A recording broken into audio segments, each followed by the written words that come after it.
یہ جو ولیوں کے راستے پہ بندہ آتا ہے، اصل اگر ہم مقاصد سمجھ آئیں تو مسئلہ یہ ہے کہ ہم نے تو پیری مریدی بھی پھر اب کاروبار بنا لیا ہے نا، کہ پیر بھی اسی کو بنائیں گے کہ جس کے پاس 50-60 لاکھ کی گاڑی ہوگی، کروڑ روپے کی گاڑی ہوگی، اونچا بنگلہ ہوگا، اور میں جاؤں گا اور میں بھی مہینے میں ایک بار مل کے آؤں گا، 5-4 ہزار نذرانہ دے آؤں گا اور دعا کروا دوں گا کہ میرا کاروبار چلتا رہے۔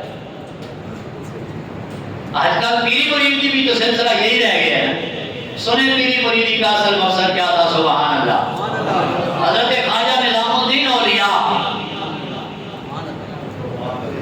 آپ مرید ہوئی ہیں حضرت بابا فرید کے، اور پہلے عالم بنے، عالم بننے کے بعد پھر مریدی کے لیے آپ بابا فرید کی چوکھٹ پہ حاضر ہوئے، مرید ہو گئے، اور مرید ہونے کے بعد پھر جو سالک کی منظریں ہوتی ہیں وہ طے کرنا شروع کر دی، وہاں پہ طریقت کے سبق پڑھنے لگے۔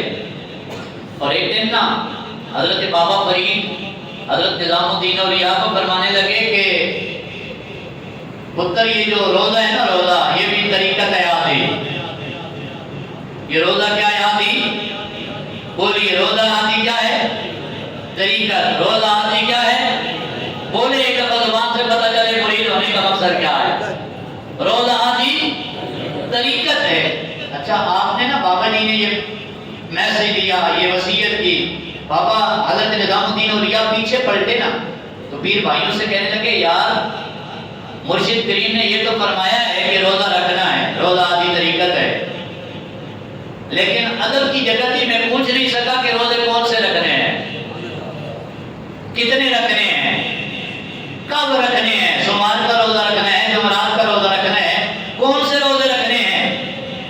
ساتھ پیر بھائیوں نے کہا کہ واپس پلٹ، بابا جی بیٹھے ہوئے ہیں، مرشد کریم سے پوچھ لیں۔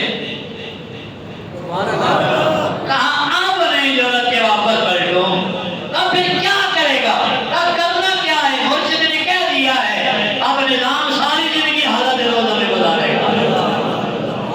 یہ عشق تھا نا، یہ اصل تھا طریقت کا سلسلہ، کہا ساری زندگی اب روزے رکھوں گا، کیوں؟ میرے مرشد نے کہہ دیا ہے، لہذا عشق کا تقاضا یہی ہے نظام ساری زندگی حالت روزہ میں رہے۔ تو بندہ روزہ کس لیے رکھتا ہے؟